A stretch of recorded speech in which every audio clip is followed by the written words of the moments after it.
Hey everyone, how's it going? Welcome to NoDQ&A video right here on NoDQ.com, as well as the YouTube channel and NoDQ&A videos affiliate, ringsidenews.com.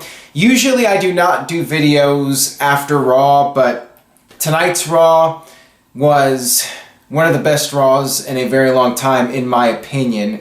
And it's not often that I will tell people if they should check out Raw. This is one of those weeks where I would say if you missed Raw, you should definitely check it out, or at least check out the major parts of Raw. Got your questions regarding Raw and other topics, and before I get to the questions, I just wanted to say I'm bummed out because last week I was at Raw in Portland, and next week I'll be at Raw in Los Angeles. Unfortunately, I could not be there in Vegas for this show. That sucks, but I mean, it was very fun to watch on television, and I'm actually looking forward to next week, which that doesn't happen often, where I'm actually excited about the next week's edition of Raw coming off of an episode. So let's get down to your questions. First one today comes from Mr. Johnson. Wow, I didn't see that coming on Raw. It looks like the friendship of Team KO and Jericho is over. Your thoughts? Looks like it is over, man. I was surprised because I was expecting the split to happen either at Fastlane or after Fastlane. Quite frankly, I thought tonight's celebration of friendship segment was going to be filler. I was not expecting anything significant to happen. So I was pleasantly surprised with how things played out, and I think it was exceptionally done. I love everything about this segment, everything from Gilbert coming out to the painting, and then the big moment where Owens gives Jericho the present. Jericho opens up the gift, and it's the list of KO, but Jericho doesn't know it, but then he sees his name on the list, and to me that was the perfect setup for Owens turning on Jericho. Owens powerbombing Jericho on the apron, destroying the painting. And then the big moment, which was a throwback to 2008 when Jericho threw Shawn Michaels into the Jeritron 5000, you had Owens throwing Jericho into the television monitor. Excellent segment. I mean, I loved it. I'm very much invested in this storyline, and I'm looking forward to how this sets up for WrestleMania. Owens and Jericho just did such a tremendous job, and to me it was a 6-star segment. I mean, it was brilliant. And I got this one here from Kevin, not Kevin Owens. Since they finally made KO look like a monster, can you see him winning at Fastlane? I'm not expecting that to happen. I still think that it will be Goldberg versus Brock Lesnar for the Universal title, but I'd like to see Owens versus Jericho for the title. I'm just more emotionally invested in Owens and Jericho than anything else right now in WWE, especially after the big angle on Raw. I could see Chris Jericho coming out and costing Owens the match, and maybe that means Owens will have a stronger showing against Goldberg than originally anticipated. Maybe Owens will hold his own and almost have Goldberg beat until Jericho comes out and screws over Kevin Owens. That I could see as a possibility.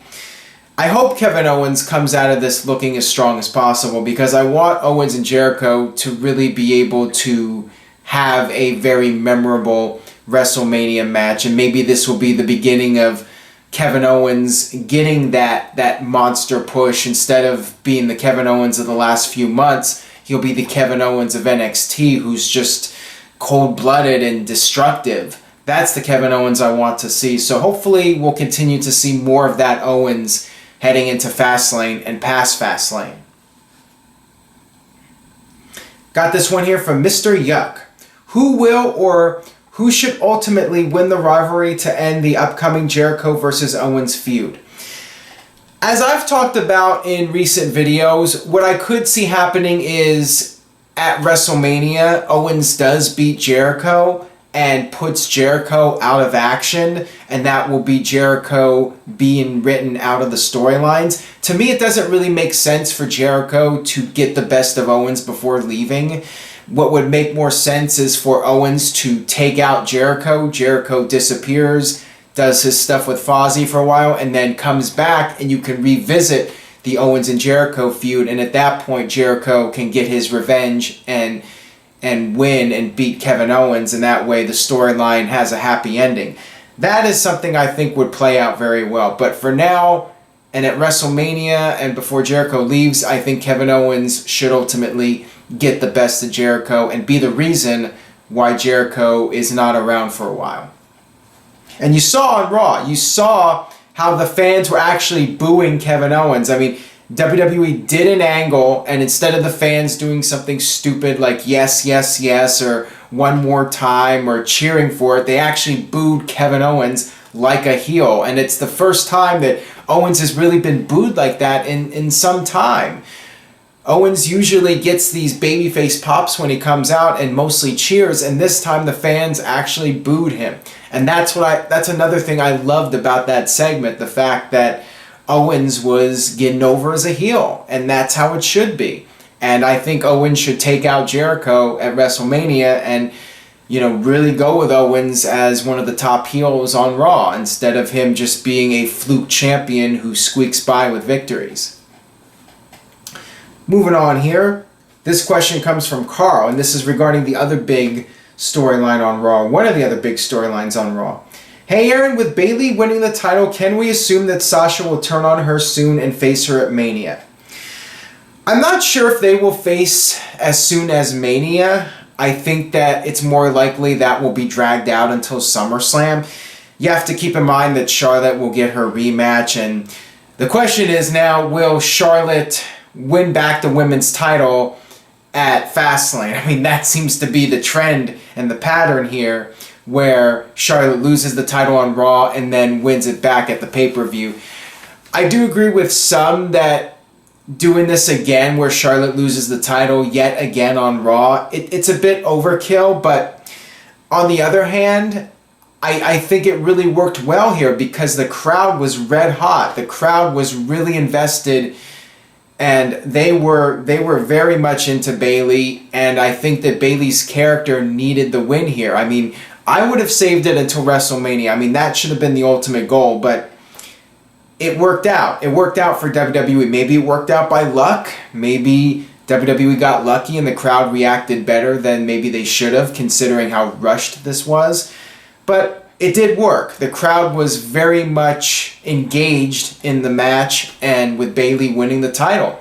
And you had Sasha coming out and being the factor and helping Bayley win the title. That could set up the Bayley and Sasha feud at some point. I thought it was very well done. I think it worked out for WWE that the crowd was very much into it, and Bayley got the big pop when she won the title, and then that's what you need. It did work. Yes, it would have been better at WrestleMania, but in this case it did work out for them. And speaking of the whole situation with the women, this one comes from Daniel Jobber. You think we're getting a Charlotte, Sasha, and Bayley triple threat at WrestleMania? Could they add in Nia for a fatal four-way? The rumor going around is that it's going to be a fatal four-way, that they're going to have the four women in the match, and I think that's fine. That would be a way to get all of them in a high-profile match at WrestleMania. Now that they're not doing Charlotte versus Bayley, I mean, they could do Charlotte versus Bayley, but I'm assuming that's going to happen at Fastlane.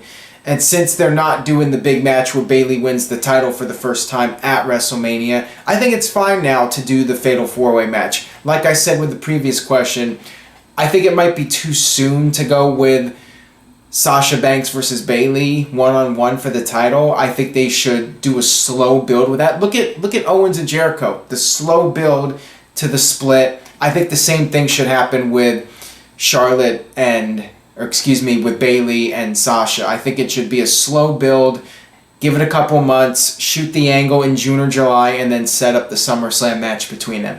That's what I would do at least. I mean, there's always a possibility WWE will rush it, and maybe Charlotte will win the title back, and they'll just keep going back and forth with Charlotte and Bayley, or they'll have Sasha win it again, or they'll do something ridiculous like that. Wouldn't surprise me. With Charlotte's streak and everything, is Charlotte's streak really going to end at Fastlane or even WrestleMania? So right now there's still a lot of different ways it can go, but I do think they should do a slow build with Bayley and Sasha. Got this question here from Banks Club 27. 2 years ago when Samoa Joe debuted in NXT, why didn't they fully end his rivalry with Kevin Owens? It really wasn't much of a feud. It was Samoa Joe coming in at the time that Kevin Owens was on his way out. Kevin Owens, I believe, was already called up, or he made his debut on Raw before Joe showed up in NXT. I'm not sure the timeline exactly, but I know it was around the same time when Joe came in. That was around the same time Owens had debuted on Raw, and Kevin Owens was going to be transferred to the main roster. So there was no need for an extended Samoa Joe versus Kevin Owens feud. WWE had Owens show up on Raw and confront John Cena for the U.S. title challenge. And then you had to have Owens drop the title. And they didn't want to put the title on Joe yet. So they just did that one match. And, I think it was like a no contest or something from what I remember. And then Owens dropped the NXT title and became a full-time Raw roster member, and that was the end of it. So, yeah, there was really no need for WWE to do a feud between the two of them when Owens was being phased out of NXT and he was going to be going up to the main roster on a full-time basis. This one comes from Javier Reyes. So Zayn versus Joe at Fastlane, or was that just to build up Joe as a monster heel? I'm assuming they're going to do Sami Zayn versus Samoa Joe at Fastlane. That would make sense to me. They always could just do a throwaway match on Raw, but you need to fill up that Fastlane card. And as much as I like Sami Zayn, I'm fine with Zayn being fed to Joe and Joe picking up his first big win over Sami Zayn on pay-per-view. I would definitely do that match on pay-per-view, and I thought that was a strong angle on Raw. I like the fact that Joe did that interview and brought up Sami Zayn, that he's not just happy to be there, he's there to dominate people and hurt people. I thought it was a good promo, and then Sami Zayn taking exception to it only to be attacked from behind by Joe, and then Joe was choking out Zayn. I thought it was a strong angle, and I like the setup for it, and I definitely feel they should go with that match at Fastlane, and have Joe destroy Zayn. That's what I would do at least. I would have Joe look as strong as possible and make him a killer. Got this one here from DJ Whitey. Yo, Aaron, well, due to the storyline development at EC Elimination Chamber, is it safe to say that Dean Ambrose versus Baron Corbin is imminent for WrestleMania? Again, I would assume so. That makes sense for WrestleMania. Why give that match away on SmackDown? That is a main event. Not a main event caliber match for WrestleMania, but that is certainly a WrestleMania caliber match. And I think Baron Corbin needs something bigger than being the Andre the Giant Battle Royal winner, especially if they're going to go through with this push. I think they need to take it to the next level and have Corbin win a championship, win the IC title at WrestleMania from Dean Ambrose. I say that a lot, don't I? I say that somebody should win a title at WrestleMania. I just think if you're going to do title changes, it's good to do some at WrestleMania on the big stage, something that people will remember. Corbin needs that next thing to take him to the next level. And to me, winning the IC title would be that, and that could be his new claim to fame instead of being the Andre the Giant Memorial Battle Royal winner. I would definitely do that match at WrestleMania and have Corbin win the IC title and make it old school, just in the old days, like when you had somebody winning the IC title and that would be the beginning of their rise to the top. If WWE is really going to push Corbin as a top guy, then I think that would make a lot of sense for him to win the IC title at WrestleMania, rather than just giving that match away on SmackDown. Then again, if they're going to be in the pre-show, do it on SmackDown. But I would do that match on the pay-per-view, at least put it maybe as the opener or something, so the show can start off on a high note and something memorable to kick off WrestleMania. I would consider something like that, so we'll see what they do with it. But if it was me, I'd put it on the WrestleMania card. This one comes from Sean T. Flick. Assuming the rosters are the same come Money in the Bank, is AJ Styles a shoo-in to win the briefcase?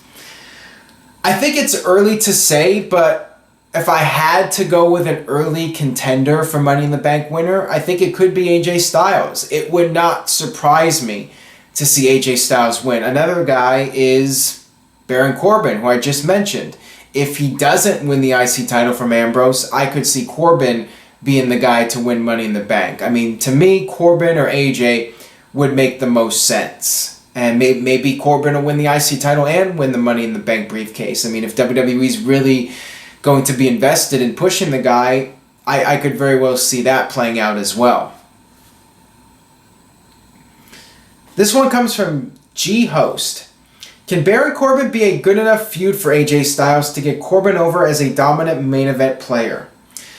At some point, if the day comes that AJ turns babyface, I should say when the day comes, you would think that AJ Styles will be turned face sooner than later, considering the reactions that he gets on every show.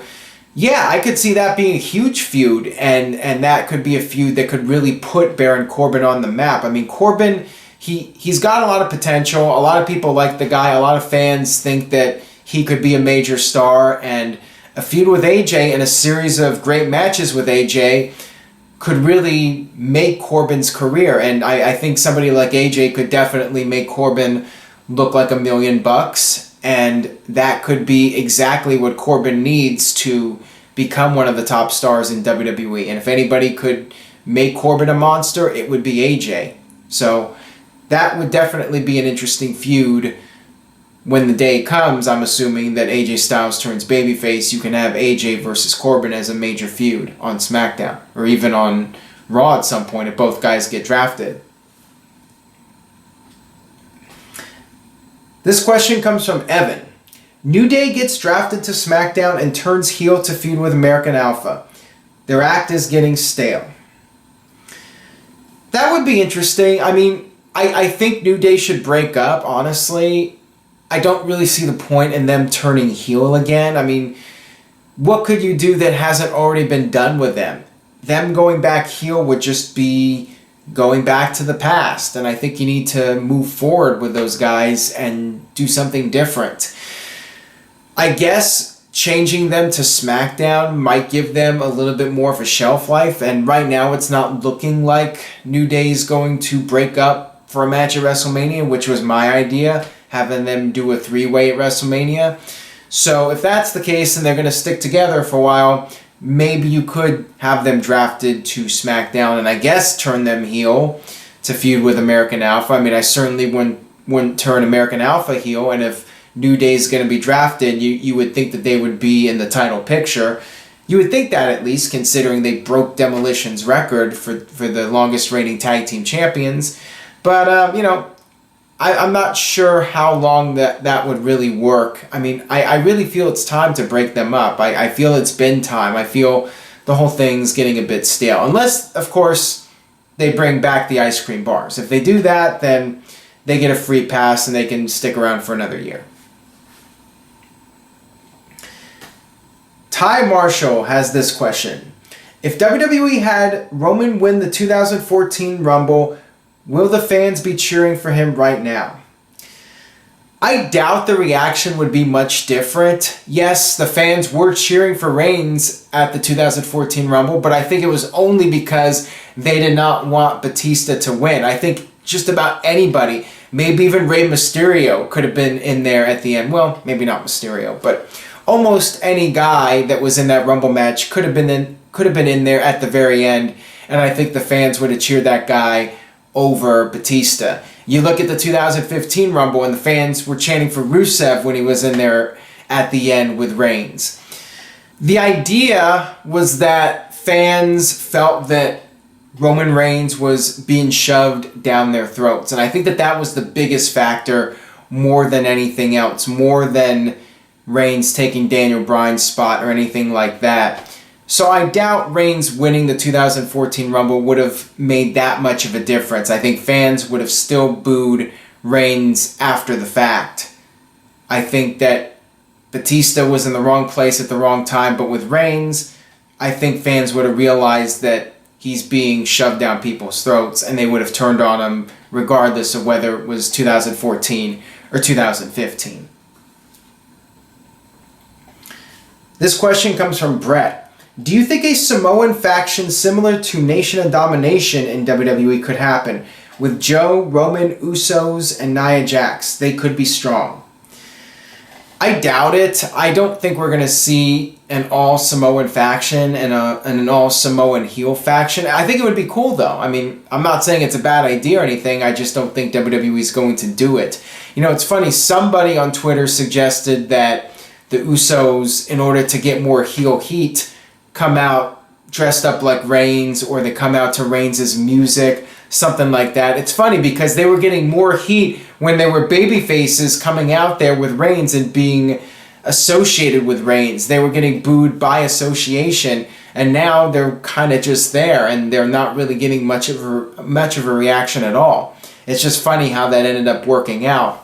But yeah, I think it's a good idea. I think it's very slim odds of that happening. And, you know, of course, the Roman Reigns heel turn, don't see that happening. But if Reigns ever does turn heel, if it ever happens, then yeah, I would consider doing that. I would consider putting them together, make the ultimate Samoan stable. I mean, I think Vince would love that if only they were baby faces. This one comes from I've Got Kids 33. What's your favorite venue that you've watched a WWE show at before? I would probably go with Staples Center. The thing I like about Staples Center is the internet connection. I've never had a problem posting Twitter updates, posting various things during the show. Some of the other arenas I would have issues with, like at the Moda Center, their internet connection was terrible. I had a lot of trouble sending out tweets at that show last week. The other thing I like about Staples Center is the layout. Downtown LA, it's very easy to get in and out. I've never had trouble getting out of the area when the show was over. The worst place is Thomas and Mack Center in Las Vegas. I mean, they only had like one main entrance and one main exit for people to get out. So at the end of the show, it took forever to get out of there. And the parking, getting out of there was the worst. Moda Center was pretty bad too. Staples Center, I've never had a problem with. Staples Center was always a very smooth experience for me. Not a fan of the upper deck though. I sat up there one time and it's very high up. But beyond that, you know, Staples Center, great acoustics, I mean, state-of-the-art technology. I would say the best pro wrestling venue I've been to. The Arrowhead Pond is pretty good too. Honda Center is what it's called now. That's a good arena also. That'll do it for this edition of NoDQ&A video. Thanks as always for watching. Make sure you check out the review video for Elimination Chamber if you haven't already. I would like to apologize for the audio issues at the beginning of the video. Hopefully most of you checked out the entire video because it was only about the first 5 minutes or so that there were problems, and I hope some of you did not give up on it just because the audio was bad the first few minutes. I thought the video turned out very well overall. I was happy with it, but a lot of people were not satisfied because of the audio quality. I don't think we're going to do the 4-person panel again. You know, people saying we're hypocrites because we complain about WWE having the 4-person panels and then we do the 4-person panels. But the idea behind it was to have different perspectives. And I felt that Greg Cherry did offer a good alternative reaction to the show, and he had some different thoughts. He had some different ideas to bring to the table. And I think it's a good thing to get some different opinions when reviewing the show and not just one person's opinion. But I do feel that there is a point where there's too many cooks in the kitchen, so it's unlikely. I mean, for future videos, we'll probably just stick with 3 and maybe rotate with different people. If Jeff's unavailable, we'll have Greg Cherry step in. If Greg's not available, we'll have David Payne step in, and we'll just do 3 people max. I think 3 people works best based off of the feedback. But again, I'm thinking that some of the people were negative on that video because of the audio issues in the first 5 minutes. So if you can, check out the entire video. I thought it was a good review video. I enjoyed it. And stay tuned to NoDQ.com for the latest regarding Fastlane. And I will see you guys soon for another edition of NoDQ&A video.